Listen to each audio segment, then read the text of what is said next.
Welcome to Two LPs in a Pod, the podcast where me and Andre, I'm Grey Ghost 81, Shawn, and Andre discuss two albums based on the theme of our choice. We pick a different theme every episode, bring two albums to the table, review them both. This episode is about supergroups.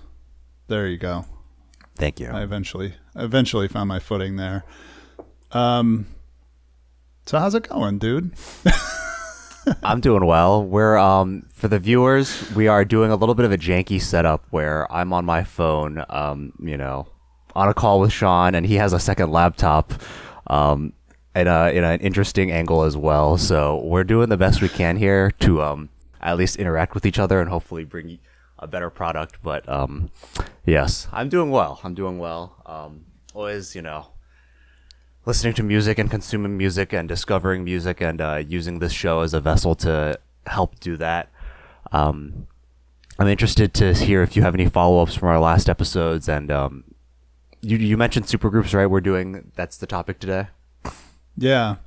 Actually, I do have a few follow-ups, but I don't want to put you on the spot to do plugs right off the bat, but you launched two really big videos recently. You want to talk about those real quick? Thank you. Yes, I did do my end of year list for 2025, album list, favorite albums of the year.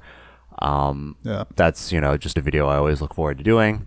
And then I did a sports video ranking all of the free agencies. So like the winter months of the MLB teams where they sign free agents, but also like trade players and stuff.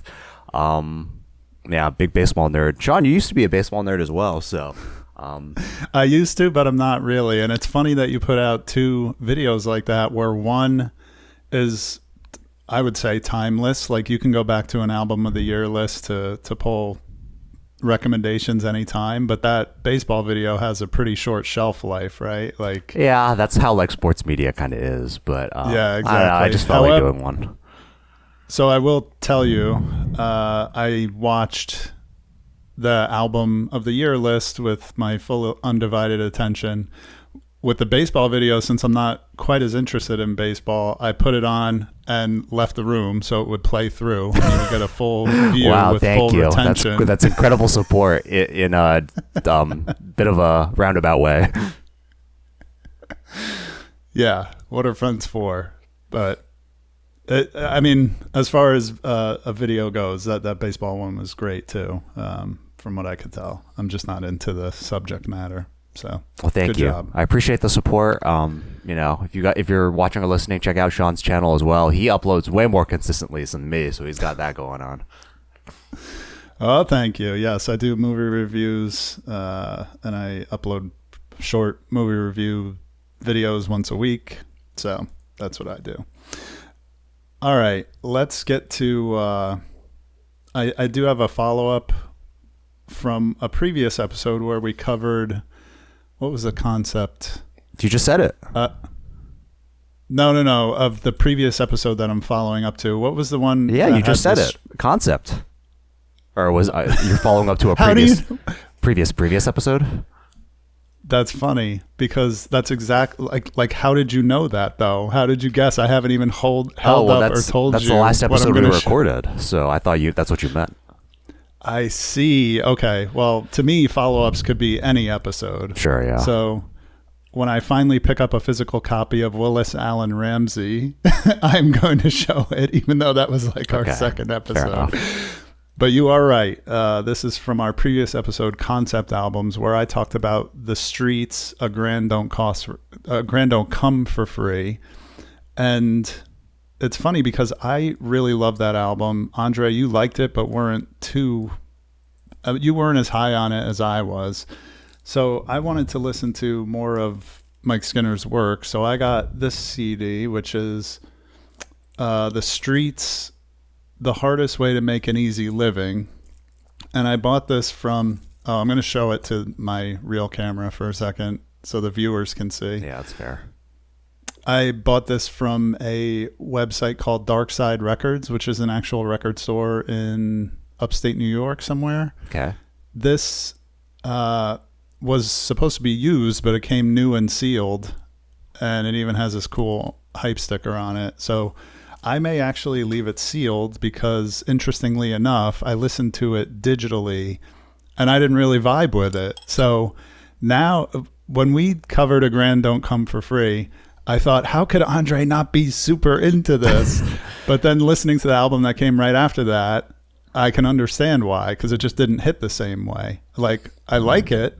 It's good. It's just not special to me in the way that A Grand Don't Come for Free is. Is it so similar? I thought that would be, yes, it's very similar. It's just different somehow. It just doesn't feel as weird, as experimental, as otherworldly kind of thing. And the theme of this one is more about the excesses of fame and addiction and hard partying lifestyle.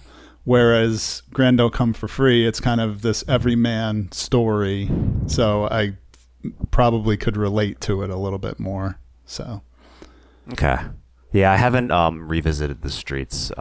Like you said, unfortunately, I just wasn't that into A Grand Don't Come for Free. But maybe I have them like saved. I have like a very long running list of, saved music recs and stuff like that.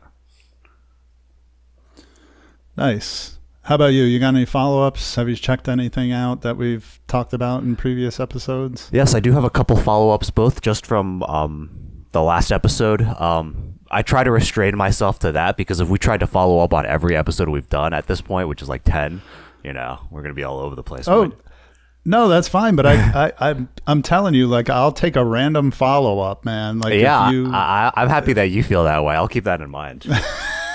I think it's interesting because we could have something that we covered a year ago that came back into our orbit somehow, and it'd be cool to talk about. That's fair. It's fair. But anyway, what do you got? All right, so I have two follow-ups. One is I continued my journey on listening to the Caretakers. I forgot what it was called. Everything, Everywhere, at the End of Time. Everything, Everywhere, All at Once. Yeah, not that. No, it's Everywhere at the End of Time. Is not everything at the end? Everything, everywhere at the end of time. Don't make me second guess myself. You can look it up. It's everywhere at the end of time. I'm pretty sure. Everywhere at the End of Time, stage 2. So when we last discussed this, I had listened to stage 1, which I thought was really good. I thought was very sad and depressing, like a very impactful, emotionally moving piece of work. And I listened to stage 2, and it didn't really have the same impact on me. I think there's a couple things. One, I feel like the first time I listened to the stage 1, and I kind of I don't want to say like shtick or gimmick, but just like the overall vibe, where it's like very grainy 20s, like big band, like music that like our grandparents, like people that are elderly right now would have listened to. I'm like, wow, this is going to be devastating. Like this is going to be really like, put me in their shoes and try to like remember the music I like. That's going to be really like difficult. So then the second time, it's kind of like more of the same. And also I thought the music was a little bit less interesting. It kind of felt like the first one was, just like big band music, right? Like, and the second one kind of, I didn't really look into it, but it had more of a vibe of like a movie soundtrack. So it's like, oh, now you're like trying to like remember the movies that you liked when you were young. As the first one was music, second one was movies, and it just didn't work as much for me. I'm sorry, what did you say this was called? Phase 2? On RYM, they're called stages, but it's like disc 2, stage 2. LP 2, How many whatever. stages are there? 6. You said you listened to all of them at once, right? Yeah, and if you don't listen to all 6 at once, you're a poser, and you'll never get the full experience. But no, in all seriousness, it's one of those pieces of art that people say things like that, right? Like, oh, you got to listen to the whole thing. And it's like, well, what kind of asshole has 6 hours that he could just sit and listen to headphones? You know what I mean? But I actually did it. And I will say it's extremely moving by the end. And there's payoffs that come from the beginning to the end. And it's not, when I turn it on, and I do listen to parts of it when I'm in the mood for it. And I've only done the full listen one time. But man, I was like emotionally wrecked by the end. So yeah, I if you ever feel like it, I'd recommend going for the full experience. Well, we discussed this last time. He released the 6 albums, like 6 months apart. Like all 6 stages are released over the course of like 3 years, and he wanted the space in between and through the remembering aspect to play into the. For those unaware, this album is like a concept 6-part album where you're like mimicking the experience of having dementia as like an elderly person. Yeah. So be disclaimed that this is very sad. So the spacing and trying to like remember the previous parts is like built into the release schedule. So I don't think he intended for someone to listen to all 6, just in one sitting. But maybe at the very end I'll do that. Yeah, I don't care. I did it. I don't care what the artist says or what his intentions were.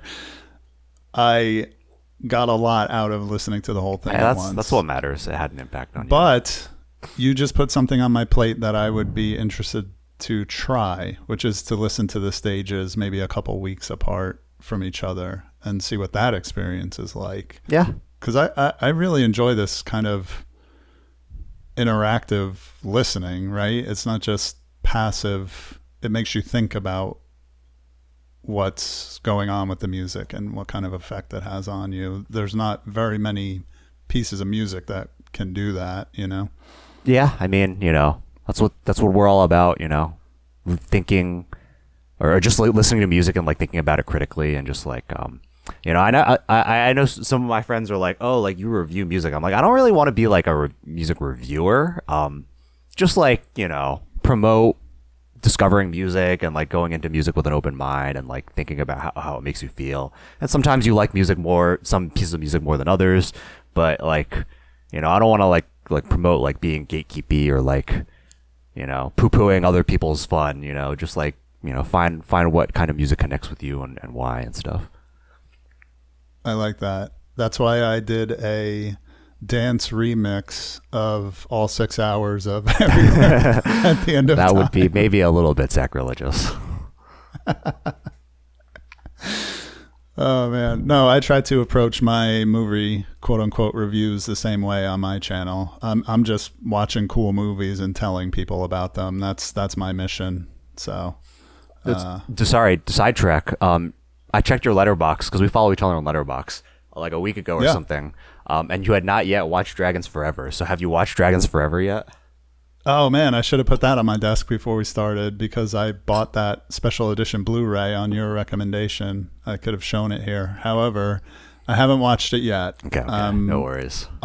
Sometimes the way I watch movies is I watch movies every day, almost every day, and I think sometimes I pick movies randomly. Sometimes I pick them based on buddy watches that I'm doing with people. I always have several of those going on. But sometimes there are movies in my head that I know I'm going to really love this and I want to save it for when I'm like really in the mood for something like that. I don't want to be challenged. I don't want to be watching some intellectual highfalutin movie. I just want to watch a freaking cool movie that's going to kick ass and I know I'm going to love it. So that's kind of how I feel about Dragons Forever based on your recommendation. So I'm kind of saving it for when I feel like that. Does that make sense? That does, although that makes me a little nervous because like there's nothing worse than like recommending something to someone and like hyping it up too much and then they like don't think it's like the greatest thing ever. So hopefully that doesn't happen, but I mean it's definitely going to be like a slugfest of people just beating the ever living shit out of each other. So. Perfect. Awesome. Cool, man. Well, all right. So my second honorable mention is I listened to the reason I like doing just holding myself to I gotta move my camera. The reason I like only doing honorable mentions from the last episode is because we name drop a lot of bands and stuff, and I try to like even though you don't specifically like you name drop a lot of bands and you don't specifically be like, oh, like Andre listen to this, Andre listen to this, Andre listen to this. I try to like listen to some of them anyways. So I listened to the Gizmadri album. Nice. I don't remember what the name of that one was either. Self is the artist. Self. Okay. I don't know why I kept thinking the band was Gizmadri. So I listened to Gizmadri by Self, which you said was a concept album because it's like an indie rock band, but he made it's kind of like one person mostly. He made all of the music with toy instruments. So I really like this album. This is like a really fun album. It's funny because like the concept of it doesn't really sound that much like toys. Like it kind of just sounds like an indie rock album. Yeah, it's a masterpiece, man. It does sound like it's just a fully produced album, and there might be some studio tricks or breaking the rules in there. Like, who knows if it's just apocryphal to say that he only used toys. Like, we'll never know, but it does sound really great. And I didn't know you were going to listen to this. What did you think of the song "Trunk Full of Amps"? Because it name drops a bunch of classic rock people. Oh yeah, it's like is that the he's like I forget. He's like that's the one where it's like, I got a trunk full of amps, motherfucker. Yeah. Like Freddie Mercury, Mama. Yeah. Yeah, that's a fun one. The one song I was gonna highlight, and for better or worse, I guess, is I used to work at a Ruby Tuesday in Jersey, like as like a busboy, and then as a server, and like the restaurant playlist for those any type of like corporate, like not corporate, but like chain restaurant like that has like a certain like, you know, vibe. Like there are decent songs, but a lot of like I don't know, like there's a certain vibe. And then I think that's where I had heard "What a Fool Believes" before, because that song played. Oh, right. I'm like, oh, this sounds like a restaurant playlist song. Like not in a bad way, but like I feel like I've heard this song like 50 times. Yeah, that's a good song and a good cover song, of it. Yeah. And I'll throw out there again, I think I mentioned it last time, but the Self album titled "Breakfast with Girls," which is an album that I like even more than Gizmadri, has a few songs. It has a few songs that were left off of Gizmadri, so it's that full, fun, colorful production that is supposedly done with toys. So, but "Breakfast with Girls" is more normal stuff too, like guitar and drums. So, I mean, again, this album just kind of sounds like a fun indie rock album. Like the toy theme is really, I would say, not that obvious. Yeah. If you didn't know, you, especially in the context of stuff that has come since then, you know, a lot of music just sounds like this because of electronic effects, you know? Sure, yeah. So that's awesome. I appreciate you taking that recommendation and running with it. Yeah, and ironically, if you ever see that on CD, grab it because it's very rare and I really want a copy. I'll keep that in mind. So, awesome. Were you going to say something else? I was just going to say, ironically, this album sounds a lot like a Weezer album. So that leads us into maybe the concept at hand today, or at least some honorable mentions. Dude, that was a top-notch transition, bro. Let's talk about supergroups. So, to me, the concept of a supergroup, and correct me if I'm wrong or if I'm off base here, is established musicians from successful bands coming together out of different bands to form one supergroup, like a Voltron. So, picture some examples are like Jefferson Starship or the Power Station, or there's plenty others, and I forgot to put the list in front of me of groups. I do have a couple honorable mentions, but and I don't know why I picked this I feel like I was kind of put on the spot last time at the end because I always forget to look, but I find that I'm not super into super groups, and that there's a lot of times when you take good musicians from established bands and mix them up, you don't get a result that's more than the sum of its parts. And maybe we'll talk about that a little bit here. But what did you think about this whole concept, and what are some of your favorites besides what you chose? And then I'll give you my honorable mentions, because I wonder if we have the same honorable mentions. Sure. So I think you're right. It's a supergroup would be like a music group where all of the artists are pre-established and have had success in other ventures. I would say just a me thing. I would say it has to be at least like three artists coming together to make a supergroup. Because if it's just two artists, like two artists collab a lot, that I wouldn't call that like a group necessarily. Fair enough. I feel like there aren't that many supergroups. It's a bit semantic because, like, what defines success? So, like, maybe in like certain niches, you might have like some artists that are really popular and they collaborate with each other, and then like just the fans of the genre in that niche would consider that group a supergroup. But anyways, some honorable mentions that I have. I really just have a couple, like, and they're pretty recent. So one band that I really like that you might know of is called Boy Genius, which is a pretty modern indie rock band featuring the singer-songwriters, all-female group Lucy Dacus, Phoebe Bridgers, and Julian Baker. I really love that group. I really love all three of those artists. And then there's also The Smile, which is, I'm not sure if you're familiar. The Smile is Tom York and Johnny Greenwood, which are the lead singer and lead guitarist from Radiohead. And then Tom Skinner, he's definitely the lesser known artist, but he's one of the drummers from this jazz band from the UK called Sons of Kemet, which is this really fucking awesome jazz band that I really like, with this saxophonist, Shabaka Hutchings.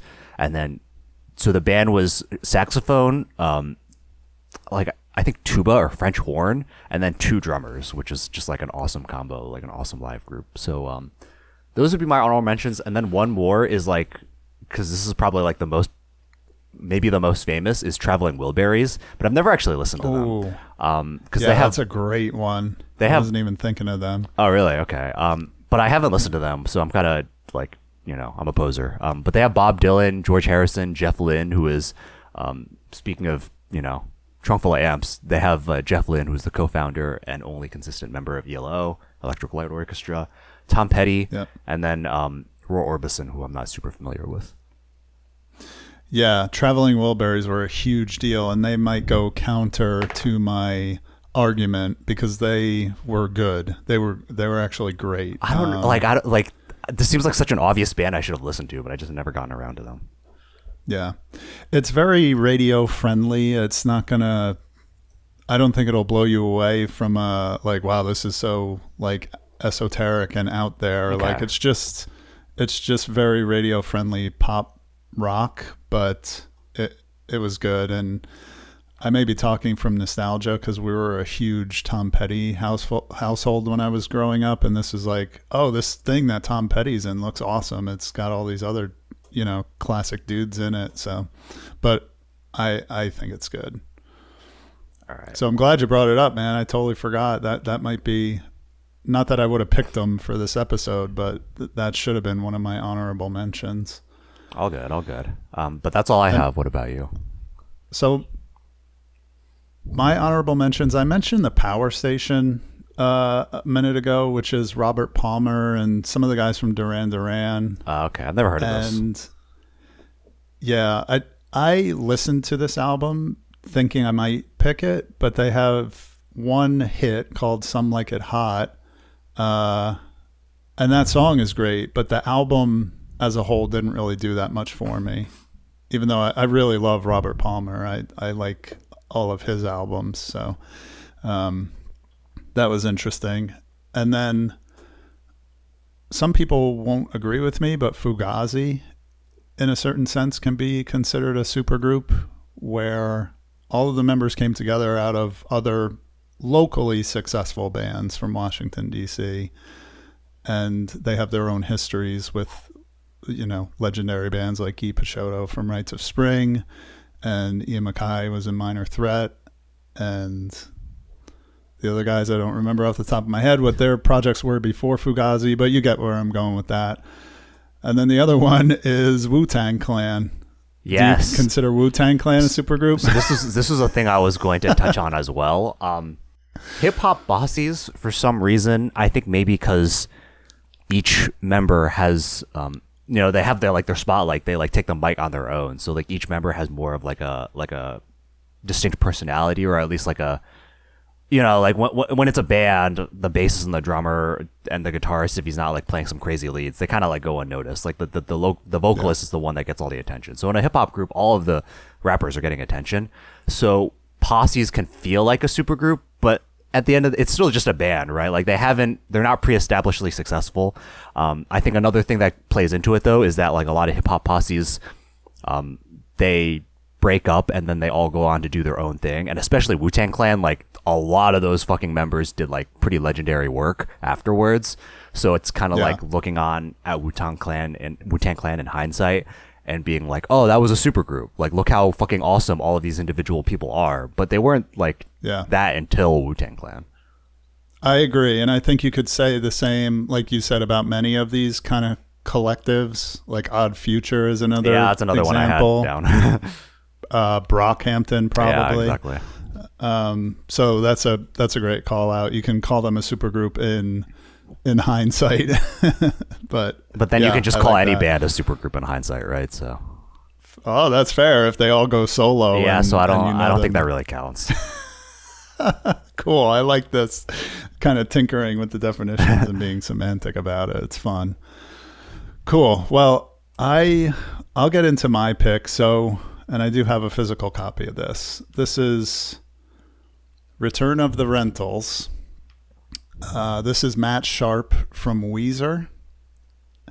And he is known as saying, this is not a side project. This is a very important thing to me. And I don't know if I would even call it a supergroup based on this first album. But what made me decide to cover them as my choice was that they have 4 albums, and all 4 albums have different personnel on them, where the personnel list for the band as a whole is super long. And there are people like Maya Rudolph, who's been in the band. Nick Zinner from the Yeah Yeah Yeahs was on their 4th album, along with I believe the bassist from the Killers. So he's had tons of people work with him on these albums. And I thought, oh, well, I didn't even know he had so many albums, because I really don't like the second album. So I really fell off after this first one. And I listened to the 3rd and 4th album, and I didn't like those either. So that's why I decided to just cover the first album, because unfortunately it's the only one I like of them. But it's one of my favorites, and it has a huge amount of nostalgia for me, because this was kind of like a third Weezer album, or it was kind of like having another Weezer album. I can't remember. Did this come out before Pinkerton? It came out in between Blue Album and Pinkerton. Okay, so this felt like another Weezer album before Pinkerton came out. Thanks for clarifying that. So I actually had this CD on the school bus on my CD player, listening to it on a almost daily basis. It was in my rotation, and it's funny to think how long ago that was. But it's still one of my favorite albums, and I don't think it's just for nostalgia. Where do I go from there? Let me talk about who's on this, because one of the things that we really loved about this when I was younger was that, believe it or not, this was kind of the first time, and again, in 1995, I was 14 years old, so I was in middle school. I hadn't heard a ton of indie rock with female vocalists.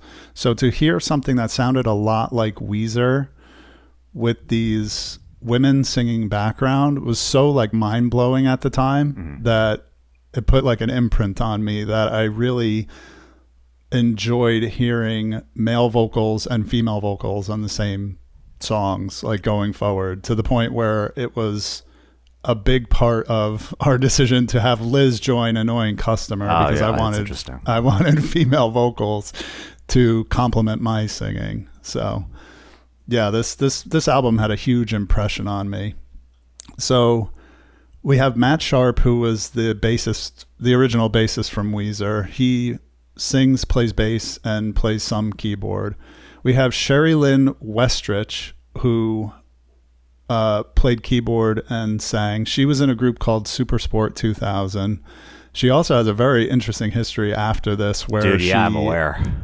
Yeah, she's an Iowa politician who is a member of the state House of Representatives in Iowa. I think like right now, yeah. Yeah.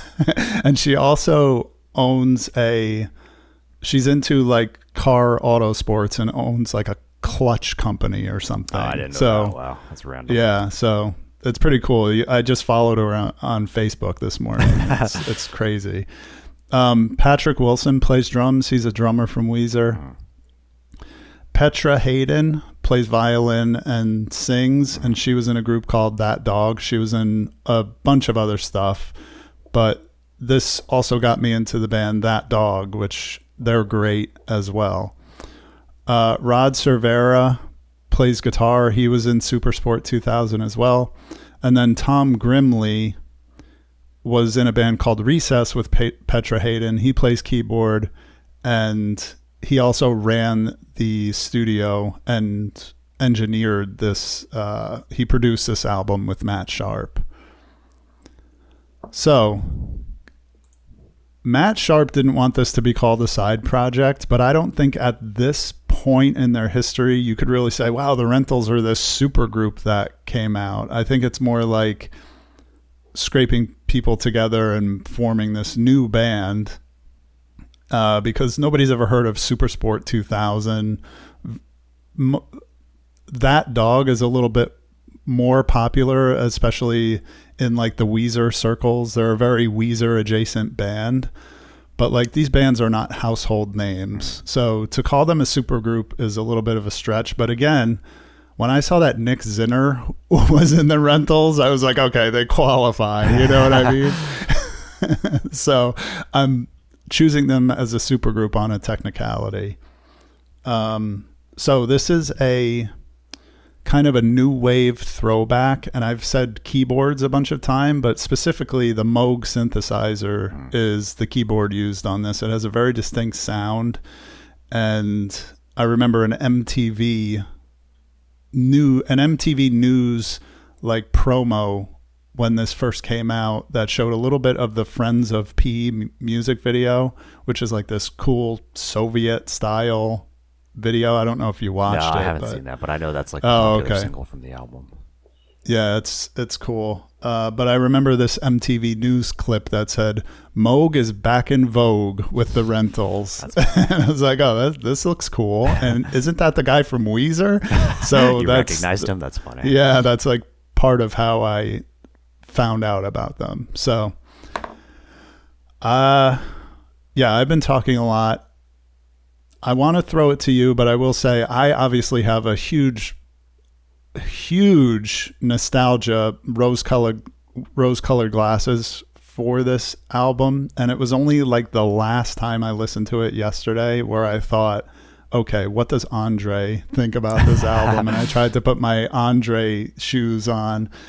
And I do have a theory, but I want to hear you talk about it a little bit. What were your impressions of this? Yeah, so I didn't even know this existed until you recommended it. So it is kind of like a bonus Weezer album, which is funny because I guess we'll get to mine afterwards.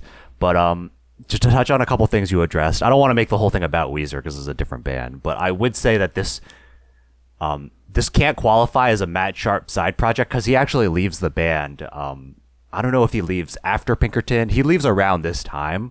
Yeah. So this definitely Pinkerton was the last album that he was on. Like, yeah. So yeah. So that's like a whole nother discussion where he leaves Weezer, and then after Pinkerton, most fans agree there's like a drop off in quality.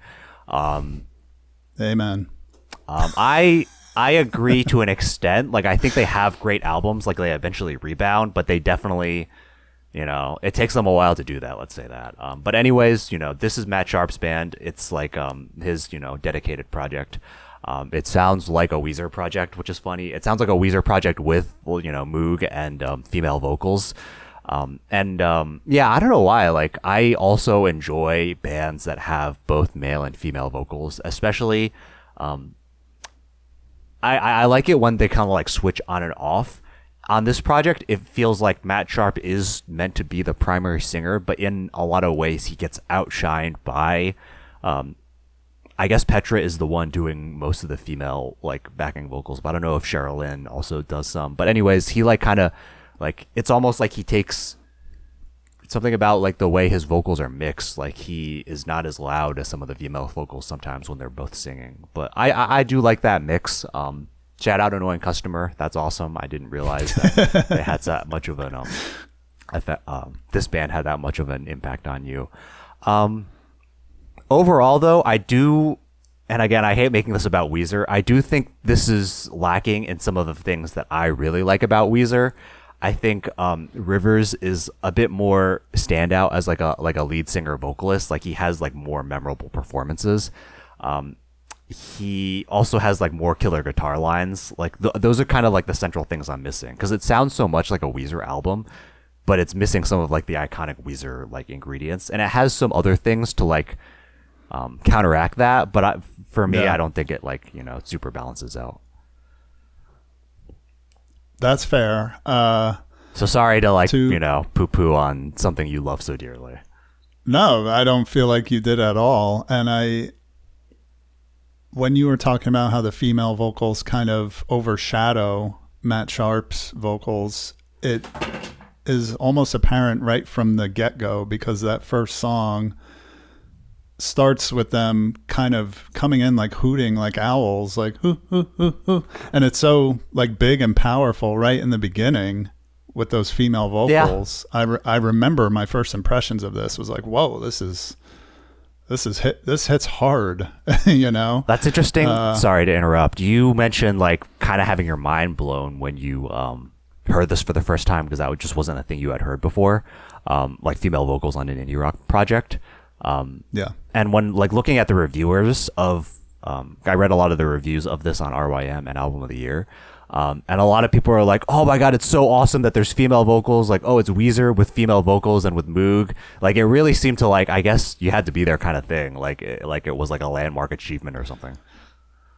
Yeah, that's fair. And I mean, again, if you were a little more well versed in music, like I'm sure there are more examples of this. I just didn't know about them at the time. But yeah, Weezer with I hate that it is hard not to talk about Weezer when you're talking about this, but it is kind of reductive to say this is Weezer with female vocals and synthesizer. No. I know you're just reporting what you're seeing on RYM. So I wasn't thinking of what you said about there being no guitar solos, and that is a very important part of Weezer is Rivers and Brian's guitar work especially on those early albums. There's some really interesting stuff going on. So that's a good call out. I would say if you just consider it to be like kind of a different thing and it has that flavor, but you're still able to enjoy the female vocals. I was concerned when I listened to it with my most critical ears before we recorded here, thinking, what would Andre think of this?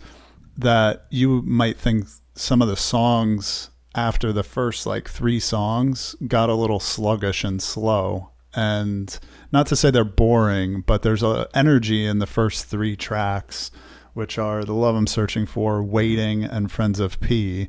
And I'll note that Waiting and Friends of P were the 2 singles from the album. So I think a valid criticism of this album is that it's very front loaded.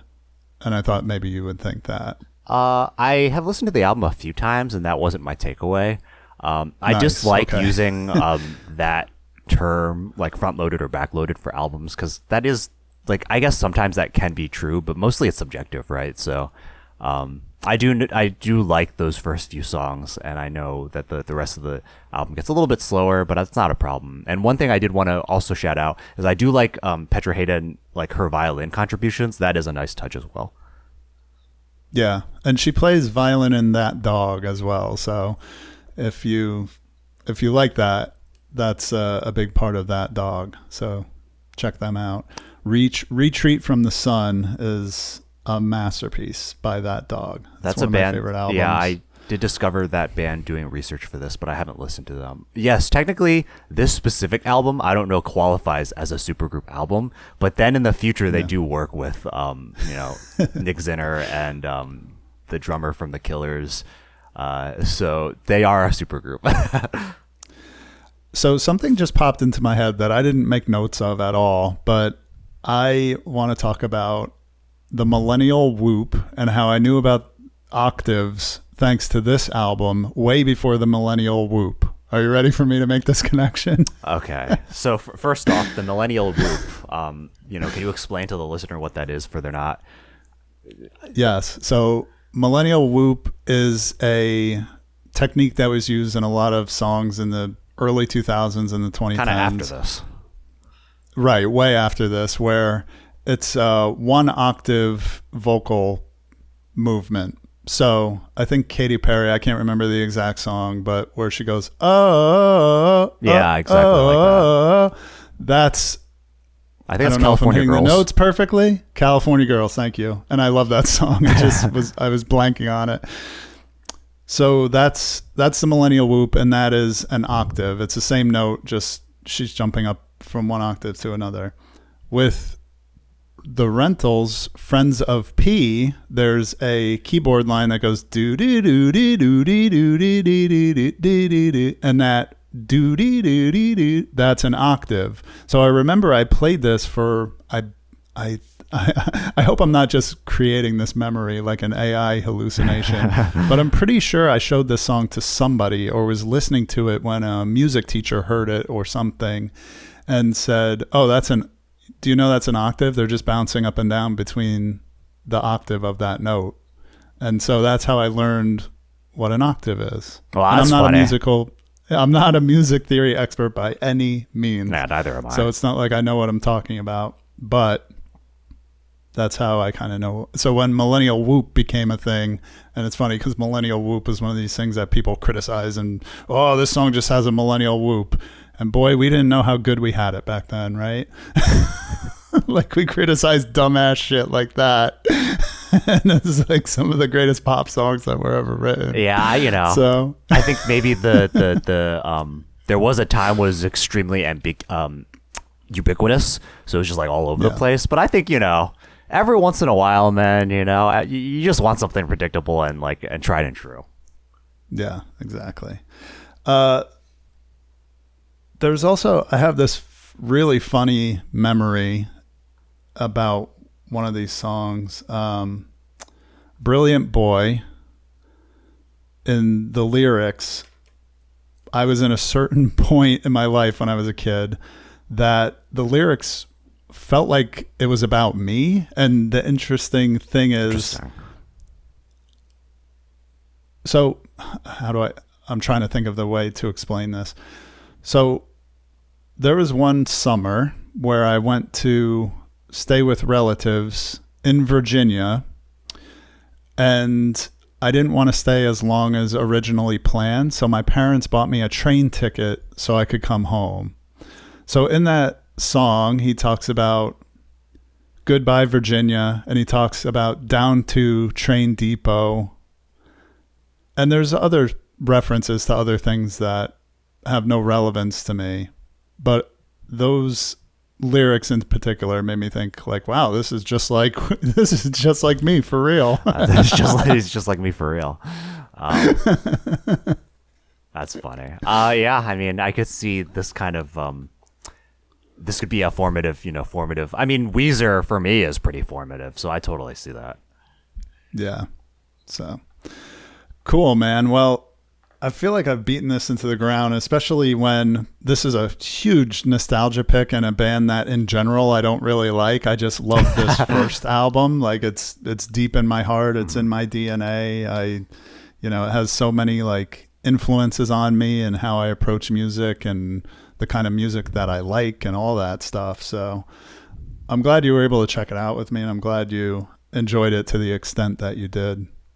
Yeah, thanks dude. I mean, if anything, I love this show for like shoring up on my music history. Like this is definitely like a cool hidden gem, especially for like people that love 90s, alt rock, indie rock.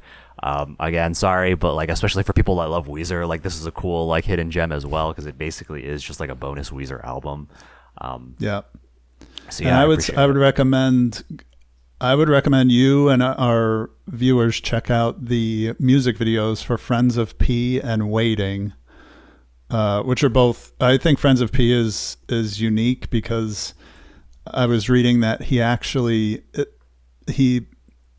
Matt Sharp wanted to make it look like it was from a foreign country so that it wouldn't even be like in concept. It was so different from Weezer that it was from a different time and place. Funny. That's interesting. So he would not be happy with our conversation here. Yeah, I mean, on one hand, I don't want to just like harp about this project that's not directly related, but like at the same time, Patrick Wilson and Matt Sharp are in the band, so like it's an elephant in the room. Yeah, absolutely. So cool, man. All right. Well, I think that's all I have on that. If you want to move on to your pick. All right. So as I mentioned a little bit ago, it's like you picked a bonus Weezer album, and I here have picked a bonus Queens of the Stone Age album. The album I have picked is Them Crooked Vultures from 2009, their only project, although they have mentioned wanting to work together again. Self-titled album. So they have 3 members. They have a 4th member who tours with them. But the main guitarist and singer is Josh Homme, who is the main singer and guitarist of Caius, and then that band broke up, and he started Queens of the Stone Age, which is a very popular hard rock, stoner rock band. He's also the drummer of Eagles of Death Metal, which is, I didn't know that actually. I've never listened to them. I remember that. Yeah, they have a notable news situation, which was quite unfortunate, but they are a cool band apparently. The drummer for the band is Dave Grohl, which is maybe my like way of getting under your skin because he is of course the drummer from Nirvana, and then after the passing of Kurt Cobain, he went on to start Foo Fighters, but he was the singer and guitarist.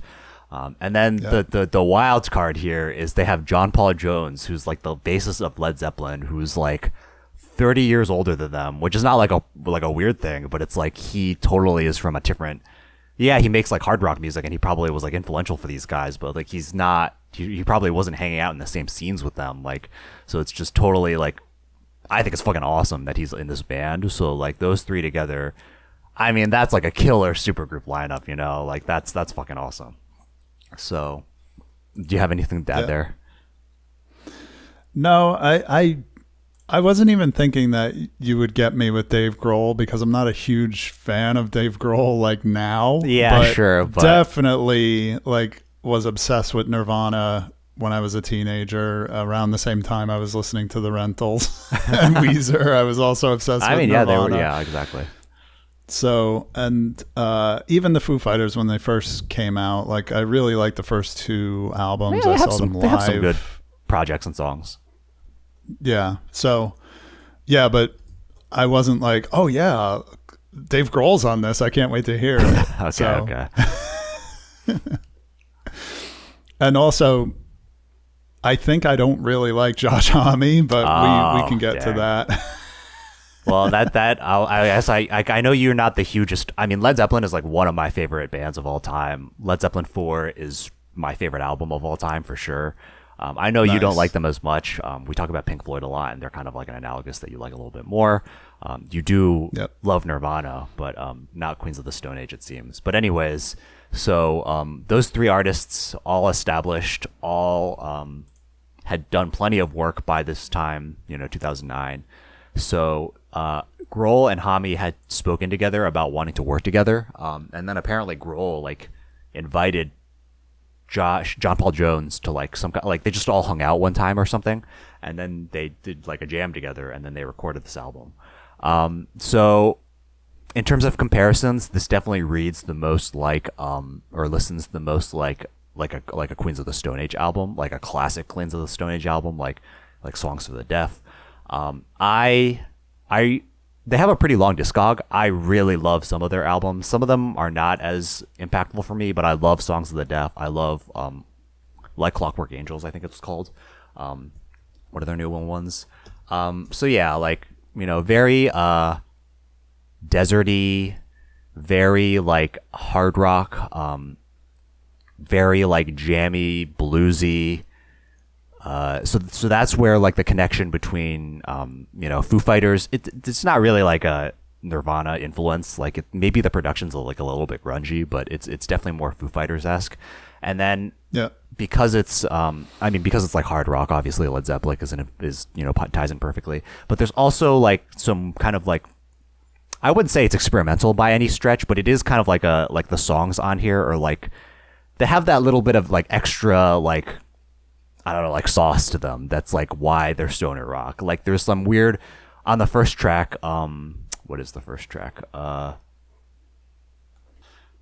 first track is "No One Loves Me and Neither Do I." It has like this. It starts off like a pretty basic hard rock song, but then there's like this weird kind of like, I can't describe it. There's like this melody that like repeats or rhythm, but it like the way that like the timing.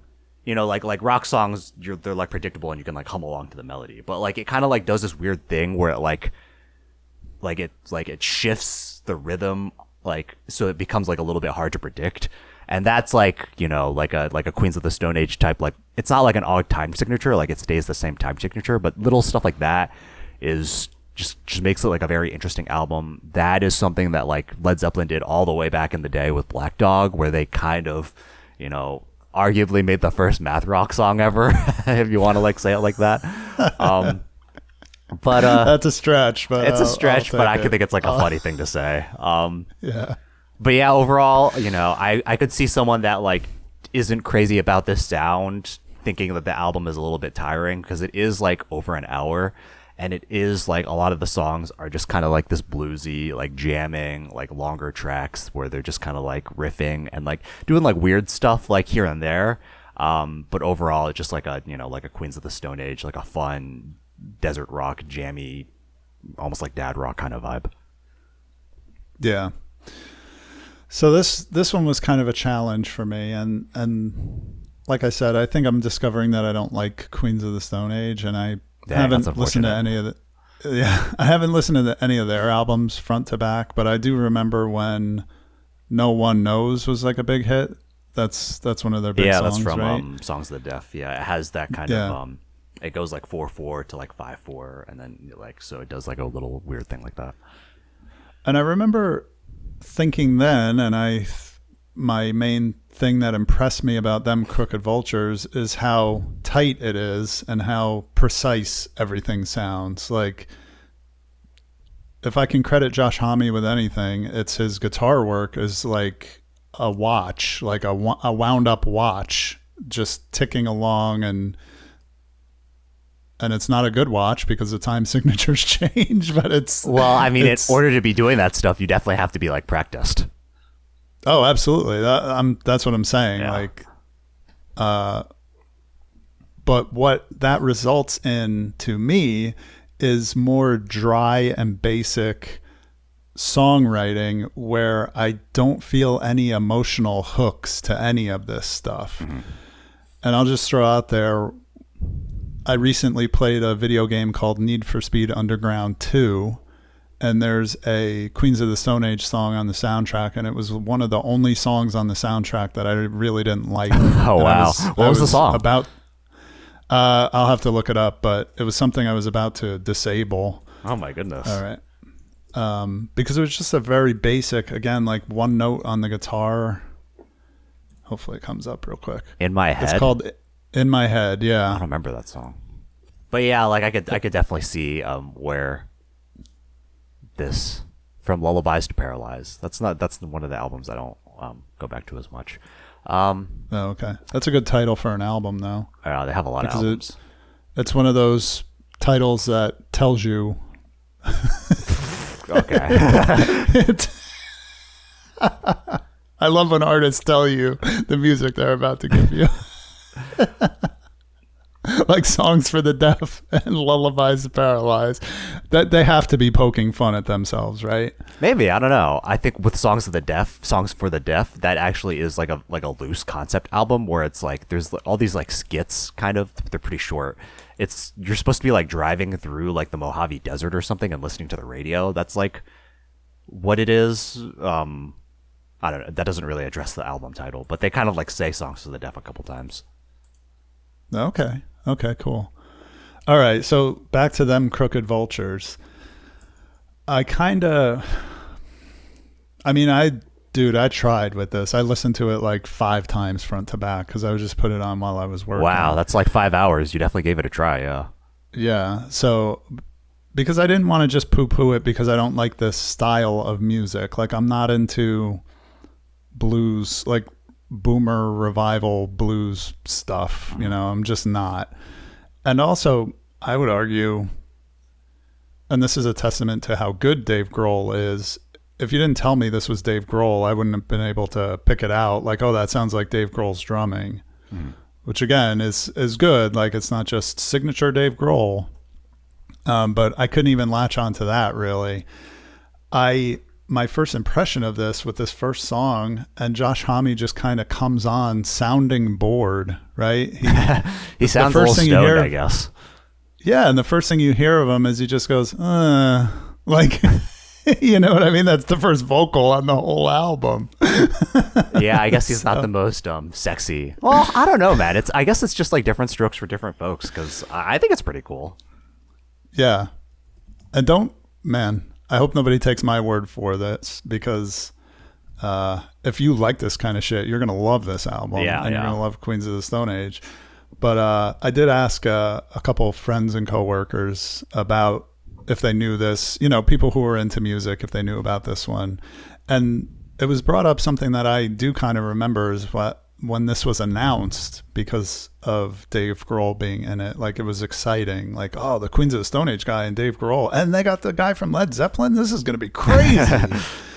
And then when it came out, like being kind of like, oh, this kind of just sounds like Queens of the Stone Age. But yeah, I talked to a few people who were like, yeah, it's not that great. So I'm not alone in my opinion. No, but for sure. I'm not an authority here of this kind of music because it's not really my thing. And then there's like so many things in this album that are just like unintentionally funny. It's almost like, I don't want to compare this to the band Ghost, but it made me think of that, where it's like trying to be serious, but just comes off as like goofy. And there's one song that had a vocal melody, and I can't remember which song it is, but it's like, do you know which song? That's not narrowing it down for me. But every time I heard it, or every time I think about it, I just laugh, because it's like, I don't know if this is supposed to be goofy, but it just comes off as goofy. That's funny. I think the vibe of it is like pretty loose and like fun and groovy. So I don't think they would take offense to you thinking it's funny or like laughing. I do think I think this is like a polarizing album, because I fucking love this album, and I like think it's like highly underrated, because exactly what you described. Like, how the fuck is an album with, I guess Josh Homme is not like the most household name, but fucking Dave Grohl and Led Zeppelin, John Paul Jones, I guess he is not, he's not Jimmy Page, he's not Robert Plant, but like, I think, yeah, like, I guess people that love stoner rock, people that love hard rock, people that love blues rock, like, they're eating this shit up, and everyone else is just like not that into it. Yeah, I didn't even look at RYM. Are there a lot of haters on there that I can rally around? No, I think this is a pretty well-received album on those forums. I think the thing is, because like, I wouldn't say this is an underrated album, but maybe like underappreciated, because the only people at this point, it's like 17 years old. They have been like, they've done their own separate things. Like, the people that are seeking this out are only the people that are like diehard fans of this genre. Yeah, and it's doing dopey podcasts with their buddies. Yeah, exactly. People like us that are music nerds. But like, yeah, it doesn't have the widespread appeal. I mean, Queens of the Stone Age doesn't necessarily have widespread appeal either. So like, yeah, true. I could see putting this album on in the background at like a barbecue. That has that vibe, yeah. Yeah, that's something I could give it, like, as background music. Even when I was working, like, having it on, it wasn't like offending me, like, oh, this sucks, I gotta turn it off. In fact, that's one of my biggest criticisms of it, is that there's just to me, there was nothing memorable about it. I think if you like guitars, the technicality of the guitars and drums, I don't care that much about John Paul Jones being on this. I don't know. I mean, I didn't feel like he left an imprint on this besides, holy shit, we got John Paul Jones on this album. You know what I mean? Like, do you feel his bass work that is, it was? Sorry, go ahead. No, go ahead. I'm just trying to pull out like how Led Zeppelin-y was this because of him being there, kind of thing. His bass work, I guess, is not super memorable, but also on Led Zeppelin, he would occasionally play like keyboard, which he does do here, which is also he just does kind a lot of stuff, actually, right? Yeah, so which that is also kind of cool. And there are definitely songs with cool keyboards. Like I really like Bandoliers. He has like kind of like a keyboard lead in the middle of that when they're having like an instrumental breakdown. What else? I have like so much like notes written, but I mean, yeah, like he definitely, he was never the showstopper on Led Zeppelin, right? Like he was competing with Jimmy Page, Robert Plant, and fucking John Bonham on drums. So yeah, I wouldn't expect him to steal the stage here, but yeah, I don't know, man. He's just fucking, it's just fucking cool that it's John Paul Jones, dude. Right. And it's not the bass player's job to be the showcase. It's his job to hold down the rhythm section. So I'm not even throwing shade. I just feel like it was more name recognition than anything else, and really makes this like a bona fide supergroup to have such a guy from a legendary band like that. So yeah, I mean, it is, it's like dad rock, like you said. I think there's like a bit more of an edge to it. Like it's not like super basic dad rock, which I think is cool. Yeah. And then it has, the Led Zeppelin seal of approval. So like, what more do you want? Yeah. Hell yeah. Well, cool. I definitely, I like being challenged to say nice things about things that I don't like. Right? Like I like to be able to pull out like, because at times I was like, golly, this sucks. I really don't like this, but I'm sorry you felt that way, Dale. Again, just because like the songwriting structure of having like a heart and any kind of memorable hooks or catchiness wasn't there for me. And again, I hope people understand what I'm saying. Like this is a technical showcase of guitar work and creative songwriting as far as instrumentation and structure, but not about writing good melodies and hooks, which that's not what they were going for, to be fair to them. It's just what I look for in music is that kind of memorable heart and soul that's gonna kind of stick with me and have me sing along. But yeah, I don't know where I was going with that. That's totally fair. Yeah, I love it. I think this is a great album for, people of this genre. Really like great standout tracks, which we don't have to like harp on too much more, but I love New Fang, I love Elephants, I love Reptiles, Gunman. Yeah, I mean, Queens of the Stone Age, they are not super about like memorable, hooky, anthemic choruses. So if that's what you're looking for with rock music, this is not really it. But, it's like a cool, heady, jammy album with some pretty like fucking classic artists. Yeah, I love it. So is that all we have to say about supergroups? Yeah. Oh shit! It's the part of the show where we look at the list and frantically pick our next topic with no preparation whatsoever. Yeah, that is what we do. Which okay. I got a little bit ahead of because I have had the list open for about 2 minutes, but I am no closer to like to reaching. Look, since I'm not even going to pull up the list. Since I picked supergroups, throw out some wait, ideas what? For me That makes it worse. I wanted some help. Well, what has caught your eye? Let's just hash it out. You're obviously leaning towards a couple things, so let's. No, let's I'm pull not. one out If that's obvious, you're misreading. I'm not fucking leaning towards anything. I have no fucking idea what I'm doing. Man. Oh, great. All right, let me find the list. I know we've said in the past where it's like sometimes we use this show to or we pick like the specific topics with specific albums in mind, which is, I mean, you picked Supergroup, but honestly, Them Crooked Vultures was an album that I would have liked to bring to the show anyways at some point. But then like and I love this album and I revisit it all the time. But then the idea of like doing it for the show, I was like, man, like I kind of like wish I was discovering something new. So now I'm like maybe leaning more towards that. But we have each other to recommend our albums that we haven't heard of. So there's always that. What about Late to the Party? That's one I came up with that I think is an interesting concept. Something you discovered way after it peaked in popularity. That's an interesting one. I was thinking of maybe something more along the lines of like Personal to Us. I had something else in mind. Okay. Tell me more. I forget. I totally forget. I'm like blanking. This is the best part of the show.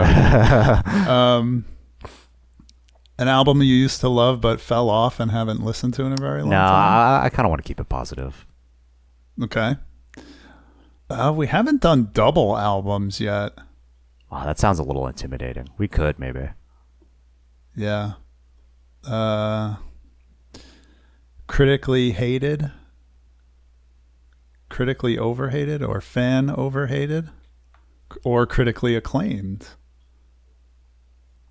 We haven't just done like a genre in a while, although maybe that's like a bit of a cop-out. No, that's a great idea too. What genre would you want to do? I have no idea. I'm just spitballing.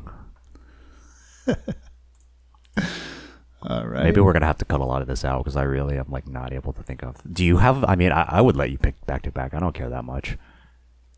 This is a stupid topic. Albums that seem like they shouldn't be good but actually are. Who the hell put that? I don't know. That's so dumb. What did I put that? Because you're saying it you might didn't. be you. But what would make an album seem like it wouldn't be good? Like maybe I was thinking like The Room, right, by Tommy Wiseau. Oh, I see. Like so bad it's good. Yeah, like there's something very fascinating about that entire movie. So I don't know if there's like a similar thing with albums. Yeah. Or like, hey, this band Green Day just made an album called Dookie. I wonder if it's any good. Again, when the band tells you what the music is like. I'm just kidding. I love that album. Yeah, that course. is a very well-beloved album. Yeah. Fuck, man. Well, shit. Are we just going to do sophomore albums? It's at the top of the list. What is your hesitance to just pick something? I'm wondering. I don't know why. I'm having like analysis. Do you have an paralysis. album in your head that you're trying to fit into one of these topics so you can cover a specific album? No, not really. You know what? Do you want to do final albums? Sure. Yeah, final albums are cool because Swan Song. Most of the time they're not good. So finding a good one can be most of the time a challenge. They're not good. I would have guessed the 50-50, right? I don't know. I wouldn't necessarily let's say they're all save bad. it. Okay. I say we lock it in. This is a good one because we're already starting the conversation, but let's save it for next episode. Okay. I like this. Sorry to take so long. Cool. No, it's hey, whatever. If you want to edit it, go for it. Otherwise, just leave us poking around hopelessly trying to find a topic for our next show. It's insane that we do this on the air, but I think I guess it makes for somewhat adequate TV. Yeah, there you go. Cool, man. So we got our next topic, which will be final albums. Andre, anything else before I sign us off here? Actually, plug your videos one more time, and I'll plug mine, and then we'll wrap it up. Well, thank you for watching and listening. If you made it all the way to the end, that's very supportive and kind of you. If you just can't get enough of us for whatever reason, we also have YouTube channels where we do our own thing. Mostly, I talk about music, but I'll do like some video game content here and there, maybe some sports content here and there, movie content. And then Shawn, he's all about the movies. So, what are you up to these days? Yeah. So my YouTube channel is Grey Ghost 81 Cinema Across Time. I actually rebranded my whole YouTube channel to just be. Yeah, I decided to go 100% with the movie reviews. So there's none of my. I made all my vlogs and all any other stuff that I've done in the past because I've had this channel since 2007. So I made everything else private for now, and if you go to my channel, it's only my movie review show. Really? Even the comic book stuff is gone? Even the comic book stuff. And I do feel bad because I got a lot of subscribers when I was doing that stuff, and a lot of them have stayed around, so I'm really grateful for that. But I just want it to be dedicated to the movie stuff to see if I can get it going. Like I want to grow the channel, so consistency and a focus is important when you're doing that. So yeah, Grey Ghost 81 Cinema Across Time, check that out, and that's about it. We thank you. Sorry, what were you gonna say? It's funny. No, I was about to close it. It's funny that you say targeting on one specific thing that is probably the right way to grow a YouTube channel. That's the total fucking opposite of what I'm doing, but you know what, we're just here. I'm just here for the fun. Yeah, exactly. All right, cool. Well, thank you for listening. This has been Two LPs in a Pod. We will see you on the next episode.